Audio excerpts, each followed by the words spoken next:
السلام علیکم ورحمۃ اللہ وبرکاتہ۔ اعوذ باللہ من الشیطان الرجیم، بسم اللہ الرحمن الرحیم۔ وَإِذَا سَأَلَكَ عِبَادِي عَنِّي فَإِنِّي قَرِيبٌ أُجِيبُ دَعْوَةَ الدَّاعِ إِذَا دَعَانِ فَلْيَسْتَجِيبُوا لِي وَلْيُؤْمِنُوا بِي لَعَلَّهُمْ يَرْشُدُونَ۔ أُحِلَّ لَكُمْ لَيْلَةَ الصِّيَامِ الرَّفَثُ إِلَى نِسَائِكُمْ هُنَّ لِبَاسٌ لَكُمْ وَأَنْتُمْ لِبَاسٌ لَهُنَّ عَلِمَ اللَّهُ أَنَّكُمْ كُنْتُمْ تَخْتَانُونَ أَنفُسَكُمْ فَتَابَ عَلَيْكُمْ وَعَفَا عَنْكُمْ فَالْآنَ بَاشِرُوهُنَّ وَابْتَغُوا مَا كَتَبَ اللَّهُ لَكُمْ وَكُلُوا وَاشْرَبُوا حَتَّى يَتَبَيَّنَ لَكُمُ الْخَيْطُ الْأَبْيَضُ مِنَ الْخَيْطِ الْأَسْوَدِ مِنَ الْفَجْرِ ثُمَّ أَتِمُّوا الصِّيَامَ إِلَى اللَّيْلِ وَلَا تُبَاشِرُوهُنَّ وَأَنْتُمْ عَاكِفُونَ فِي الْمَسَاجِدِ تِلْكَ حُدُودُ اللَّهِ فَلَا تَقْرَبُوهَا كَذَلِكَ يُبَيِّنُ اللَّهُ آيَاتِهِ لِلنَّاسِ لَعَلَّهُمْ يَتَّقُونَ وَلَا تَأْكُلُوا أَمْوَالَكُمْ بَيْنَكُمْ بِالْبَاطِلِ وَتُدْلُوا بِهَا إِلَى الْحُكَّامِ لِتَأْكُلُوا فَرِيقًا مِّنْ أَمْوَالِ النَّاسِ بِالْإِثْمِ وَأَنْتُمْ تَعْلَمُونَ۔ صدق اللہ العلی العظیم۔ رب اشرح لي صدری ویسر لي امری واحلل عقدۃ من لسانی یفقہوا قولی، ربی زدنی علما۔ گزشتہ ہمارے مطالعے میں رمضان کے تعلق سے اور خصوصاً معروف آیت نمبر 183، 184، 185 کا ہم نے مطالعہ کیا، جس میں یہ بتایا گیا کہ ہم پر روزے فرض ہیں۔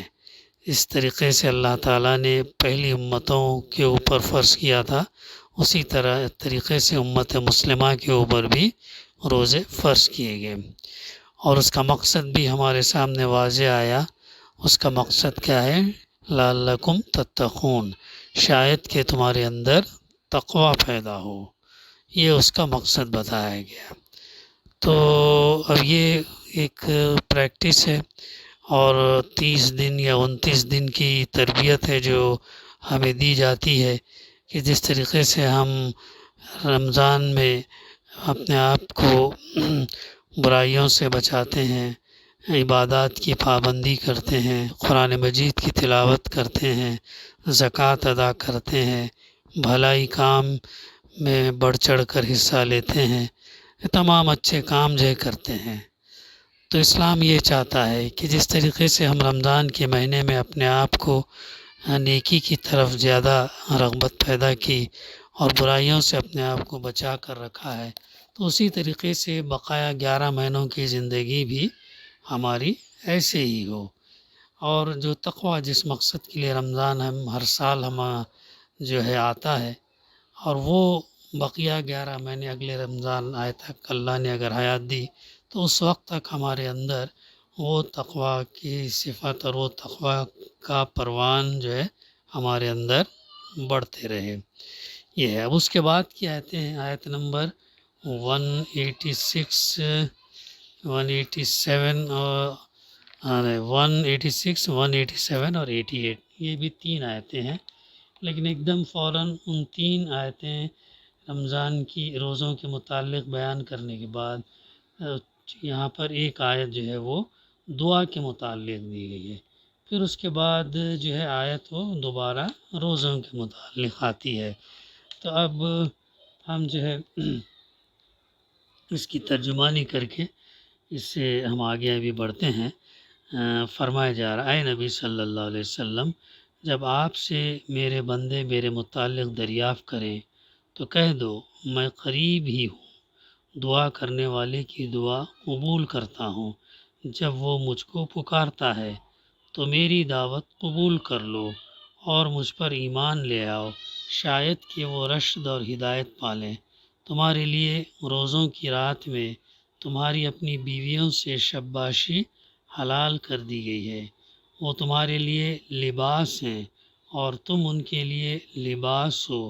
اللہ کو معلوم ہو گیا کہ کہ تم اپنے ساتھ خیانت کرتے تھے تو اس نے تمہارا قصور معاف کر دیا، تو اب تم ان کے ساتھ مباشرت کرو اور جو کچھ اللہ نے تمہارے لیے مقدر کر دیا ہے اسے تلاش کرو اور کھاؤ پیو یہاں تک کہ تمہارے لیے فجر کا سفید دھاگا سیاہ دھاگا سے ظاہر ہو جائے، پھر روزے پورے کرو رات تک اور ان سے مباشرت نہ کرو اس حال میں کہ تم مسجدوں میں معتکف ہو، یہ اللہ کی حدود ہیں ان کے قریب نہ پھٹکو۔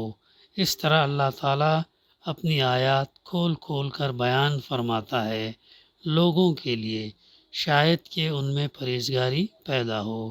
اور مت کھاؤ اپنے مال آپس میں باطل کے ذریعے، اور نہ ہی حکام کے پاس لے جاؤ کہ کھا سکو لوگوں کے مال کا ایک حصہ گناہ کے ذریعے، حالانکہ تم جانتے ہو کہ اس کا کھانا گناہ اور باطل ہے۔ یہ اس کی ترجمانی ہے ان 3 آیات کی جو ابھی ہم نے سماعت کی۔ جیسا کہ بات آ چکی ہے پچھلے درس میں روزوں کے متعلق 3 آیات کی وضاحت ہو چکی ہے۔ آج کے درس سے انشاءاللہ پہلی آیت روزوں سے متعلق آیت کے بعد آئی ہے، اور اس کے بعد والی آیت میں بھی روزوں ہی سے متعلق ہدایات اور احکام بیان ہوئے ہیں، لیکن اس آیت کا تعلق بظاہر روزوں سے معلوم نہیں ہوتا۔ اس لیے یہ سوال پیدا ہوتا ہے کہ اللہ کا کلام انمیل بے جوڑ فقروں پر مشتمل ہے کیا کلام الہی میں کوئی نظم اور ترتیب نہیں ہے؟ کیا اللہ کا کلام مربوط کلام نہیں ہے؟ قرآن مجید کتاب ہدایت اور زندگی کے لیے رہنما کتاب ہے، اس کے سارے احکام اور اس کی ساری ہدایات اور اس کے تمام ارشادات سے انسان کے لیے رشد اور ہدایت اور رہنمائی کا سامان فراہم ہوتا ہے۔ اللہ تعالیٰ اپنی کتاب کے ذریعے جب جو ہدایت دینا چاہتا ہے دے دیتا ہے۔ وہ عقائد کی طرف رہنمائی کرتا ہے، توحید، رسالت، آخرت، عقیدے کی طرف رہنمائی کرتا ہے۔ وہ اخلاق کی طرف متوجہ کرتا ہے، کیا کرنا، کیسے کیا نہیں کرنا، اور ہماری شخصیت کو کیسے پروان چڑھانا، اس کی رہنمائی کرتا ہے۔ وہ عبادات، نماز، روزہ، زکوٰۃ، حج کی طرف راغب کرتا ہے۔ وہ معاشرتی یعنی سوشل پرابلمز، سوشل ایشوز کو بھی جو ہے قرآن مجید اور اللہ کے رسول صلی اللہ علیہ وسلم جو ہے اسے ہمیں بتا دیے ہیں، بلکہ اللہ کے رسول صلی اللہ علیہ وسلم کی پوری زندگی ہمارے لیے نمونہ ہے۔ سیرت اور احادیث کا جب ہم مطالعہ کریں اور جو معاشرتی مسائل ہم کو آئیں تو ان معاشرتی مسائل کا حل ہم قرآن مجید اور اللہ کے رسول صلی اللہ علیہ وسلم کی سیرت اور احادیث سے جو ہے تلاش کر سکتے ہیں۔ پرابلمس کا سلوشن دونوں میں موجود ہے۔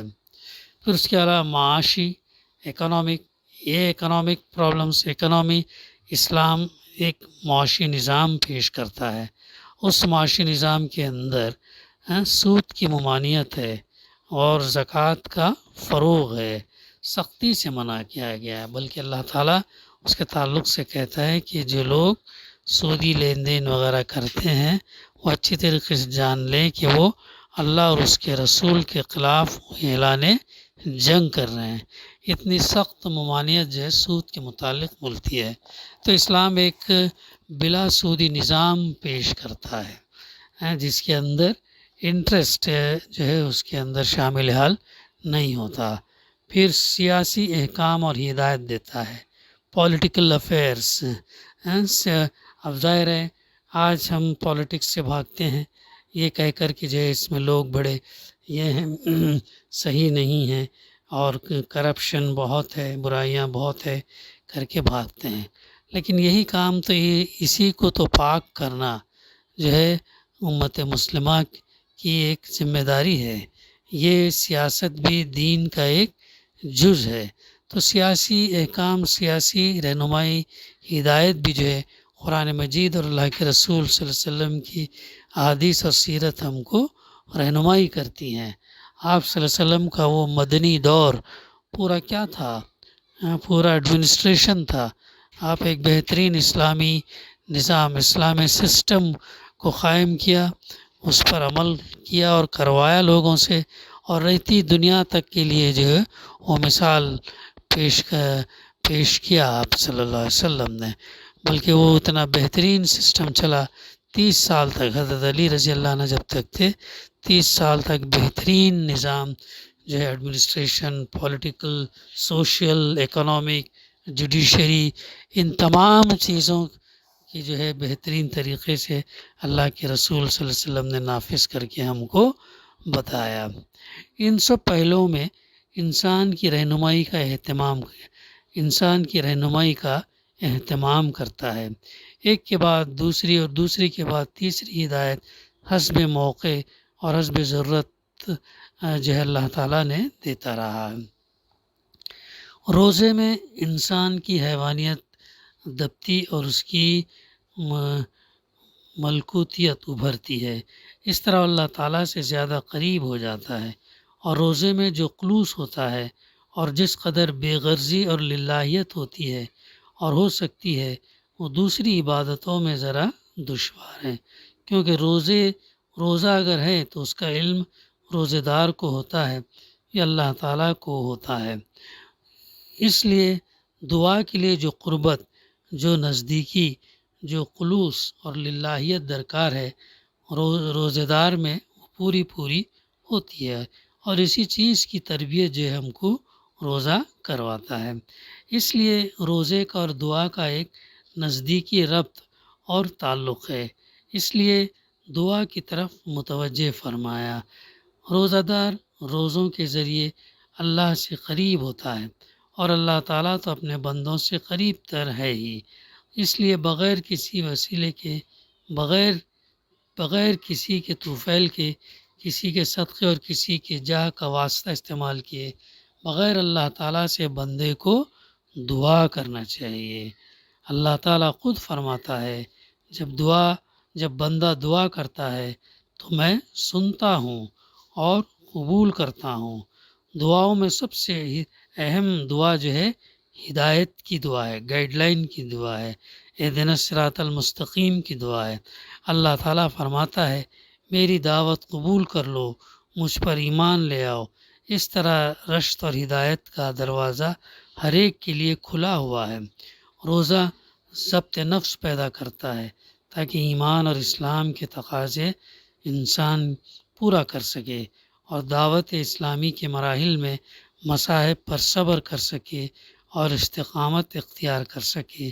اور ان سب مقاصد کے لیے دعا بھی ایک اہم کارگر نسخہ کیمیا اور نسخہ شفا ہے. دعا کے تعلق بھی بارہا ہمارے سامنے بات آتی ہے. دعا جو ہے عبادت کا مغز ہے، بلکہ اللہ تعالیٰ یہ پسند نہیں کرتا کہ انسان جو ہے دعا نہ کرے. اللہ تعالیٰ ناراض ہوتا ہے. ایک حدیث کا مفہوم ہے جس میں اللہ کے رسول صلی اللہ علیہ وسلم نے فرمایا کہ اگر بندہ دعا کے لیے ہاتھ اٹھاتا ہے اور جب وہ دعا جو اللہ سنتا بھی ہے اور قبول بھی کرتا ہے اور اسے نہیں دینا، اللہ قبول نہیں کرنا، اللہ کو شرم محسوس ہوتی ہے، تو اللہ تعالیٰ جو ہے بندے کی دعا کو سنتا بھی ہے اور قبول بھی کرتا ہے.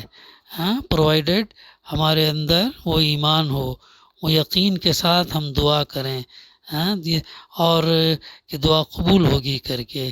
اور دوسری اہم بات یہ ہے کہ اللہ کے رسول صلی اللہ علیہ وسلم نے ایک حدیث میں یہ بھی فرمایا کہ دعا کے متعلق انسان کا جیسے خلوص، جیسی نیت، جیسا یقین ہوگا ویسا اس کا اثر جو ہے ہوتا ہے. اگر اللہ تعالیٰ نے اس بندے کی دعا دنیا میں اگر اس قبول نہیں کی، اگر دنیا میں اللہ تعالیٰ، پہلا سچویشن یہ ہوتا ہے کہ اللہ تعالیٰ بندے کی دعا قبول کر لیتا ہے، جو اس نے دعا ہے اسے قبول کر لیتا ہے.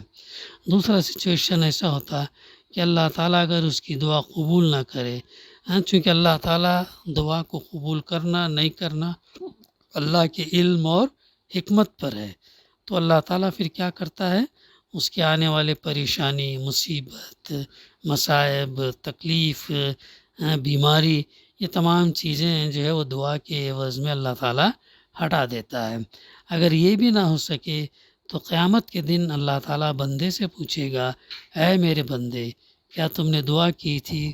تو کہے گا ہاں میں نے دعا فلاں فلاں جو ہے کی تھی، تو کیا قبول ہوئی؟ تو بندہ کہے گا نہیں۔ تو پھر جب اللہ تعالیٰ جو ہے اس دعا کے عوض میں اس کو اتنا کچھ عطا فرمائے گا کہ بندہ وہاں پر پکار اٹھے گا، کاش دنیا میں میری کوئی دعا جو ہے قبول نہ ہوتی۔ تو یہ اتنا بڑا اس کا جو ہے اجر ہے، تو اس لیے ہم جو ہے اللہ سے اس کے جو ہے خلوص کے ساتھ اور یقین کے ساتھ جو ہے دعا کرنا چاہیے، دعا مانگنا چاہیے۔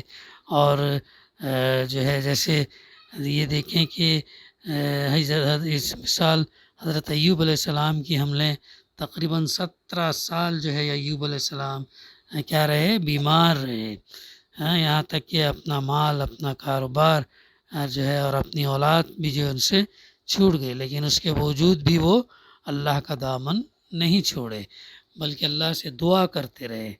آخر کار میں جو ہے انہوں نے شکایت بھی نہیں کی بلکہ صرف اتنا کہا، اے اللہ تو ارحم الراحمین ہے، تو جانتا ہے کہ میں کس تکلیف میں ہوں، صرف اتنا کہنا تھا۔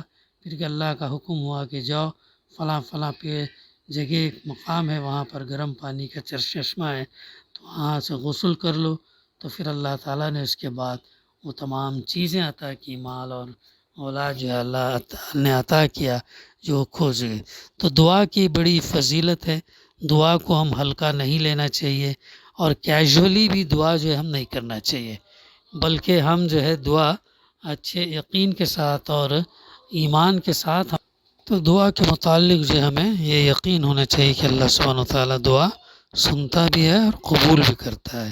کبھی مایوس بھی نہیں ہونا ہے، کبھی ایسے جملے بھی نہیں ہونے چاہیے کہ میں دعا کر رہا ہوں لیکن دعا اللہ تعالیٰ قبول نہیں کر رہا ہے، ایسے جو ہے مایوسی والے جملے بھی یہ نہیں۔ جب دیکھیں غور کریں ہم، ابراہیم علیہ السلام نے اپنے جب عور کے مقام سے جب وہ نکلے تو نکلتے وقت انہوں نے دعا کی تھی کہ اے اللہ تو مجھے جو ہے ایک حلیم اور بردبار لڑکا عطا فرما۔ یہ کب کیا تھا؟ جب آپ کی عمر، روایات سے جو ہم کو معلوم ہوتا ہے کہ آپ کی عمر 45 سال کی تھی، لیکن ایک جلیل القدر نبی جو خلیل اللہ کا لقب ملا ہوا ہے، اور اللہ تعالیٰ نے ان کو دنیا میں انسان جن جن چیزوں سے محبت کرتا ہے ان تمام چیزوں سے اللہ تعالیٰ نے ان کو آزمایا، اور ہر آزمائش میں وہ ثابت قدم رہے۔ تو اس کے باوجود بھی ہم دیکھتے ہیں کہ ان کی دعا جو قبول ہوئی کب ہوئی؟ جب ان کی عمر 86 یا 90 ایئرس کے تھے، یعنی تقریباً 45 سال بعد جو ہے وہ ان کی دعا قبول ہوئی۔ تو یہ ہے دعا کے متعلق۔ اور حضرت ایوب علیہ السلام بھی تقریباً 17 سال تک بیمار رہے، کیڑے جب ہو گئے جسم کے اندر، پیر کے اندر، اگر وہ گر جاتے تو اٹھا کر دوبارہ ڈالتے اور کہتے کہ تمہارا رزق یہاں پر ہے، لیکن اتنا ہونے کے باوجود بھی وہ کبھی اللہ سے شکایت نہیں کیے۔ تو یہ بہت اہم نقطہ ہے، مایوس یا شکایت یا نا امیدی یا کوئی چیز جو ہے دعا مانگنے بعد ہمارے اندر نہیں آنا چاہیے، بلکہ ہم اللہ کے علم اور حکمت اور اس کے فیصلوں پر راضی ہونا، جب چاہیں گا وہ دعا قبول ہوں گی، یا ہم سے کوئی مصائب یا تکلیف یا بیماری ہٹا دے گا، ورنہ آخرت میں تو اس کا ہے ہی ہے۔ تو نو شکایت، نو کمپلینٹ، نو گریونس، کچھ بھی جو ہے نہیں ہونا چاہیے، بلکہ اس سے اللہ سے دعا کرتے ہیں اور امید، پازیٹیو امید ہونا چاہیے، پازیٹیو۔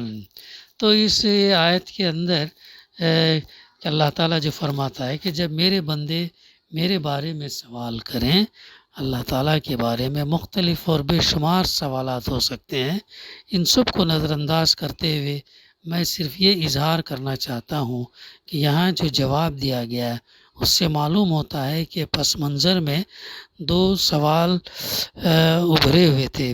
ایک یہ کہ اللہ قریب ہے کہ ہم اس کو چپکے سے پکاریں، اور کیا اس تک رسائی ممکن ہے کہ ہم بغیر واسطہ سے اس کو پکاریں، یا وہ دور ہے کہ اس تک رسائی ممکن نہ ہو، اس لیے ہم ذریعہ اور وسیلہ کو تلاش کریں اور چیخ چیخ کر اسے پکاریں۔ ان سوالات کا جواب یہ دیا گیا کہ میں بالکل قریب ہوں، یعنی اللہ سبحانہ وتعالیٰ بالکل قریب ہے مجھے، یعنی اللہ کو چاہے چپکے سے پکارو یا آواز سے دعا کرو، میں دعا کرنے والوں کی دعا سنتا بھی ہوں اور قبول بھی کرتا ہوں، جو سورہ بقرہ میں جو بات ہے۔ اور مجھے براہ راست پکارو، ڈائریکٹ پکارو، جیسے انسانوں کے لیے چیزیں لگتی ہیں، یہ انفلوئنس یا وسائل یا اسباب، اللہ کے لیے وہ چیز یہ نہیں ہے۔ ہم انسانوں کی مثال سے اللہ کو مثالوں سے نہیں سمجھ سکتے، جو ہے وہ ایسی مثالوں سے، چونکہ اللہ کن فیکون ہو جا اور وہ چیزیں ہو جاتی ہیں، اور اللہ ہے، پوری کائنات کا مالک ہے، خالق ہے، رازق ہے، تمام چیزیں، تو وہ خود کہتا ہے کہ مجھے براہ راست پکارو، میں کسی واسطے اور ذریعے کا محتاج نہیں ہوں، تبھی تو اللہ ہے وہ۔ انسان سن نہیں سکتا، ایک 10 میٹر کی دوری پر اور یا ایک دوسری بلڈنگ میں اگر بات ہو تو یہاں بیٹھ کر سن نہیں سکتا، لیکن اللہ دنیا کے کونے کونے میں، انسان جہاں کہیں بھی ہو اسے دیکھ سکتا ہے، سن سکتا ہے، وہ تمام چیزیں کر سکتا ہے۔ تو وہی بات اللہ تعالیٰ فرما رہا ہے، میں تمہاری سنتا بھی ہوں اور قبول بھی کرتا ہوں، لیکن تمہاری راست فکری اور راست روی کے لیے دعاؤں سے پہلے اور دعاؤں سے زیادہ اہم یہ ہے کہ تم اللہ کی دعوت کو، جو اس نے اپنی کتاب اور اپنے نبی کے ذریعے بھیجی اور اتاری ہے، اسے قبول کر لو اور ایمان لے آؤ۔ اس طرح تمہارا رشد اور ہدایت سے ہمکنار ہونا جو ہے ممکن ہے اور جو ہے متوقع ہو جائے گا۔ بقیہ انشاءاللہ آئندہ ہم اس کا سلسلہ جاری رکھیں گے۔ دعا ہے کہ اللہ سبحانہ وتعالی ہمیں کہنے سننے سے زیادہ عمل کرنے کی توفیق عطا فرمائے۔ ربنا تقبل منا انک انت السمیع العلیم وتب علینا انک انت التواب الرحیم۔ صلی اللہ تعالی علی خیر خلقہ وعلی آلہ وصحبہ اجمعین والحمد للہ رب العالمین۔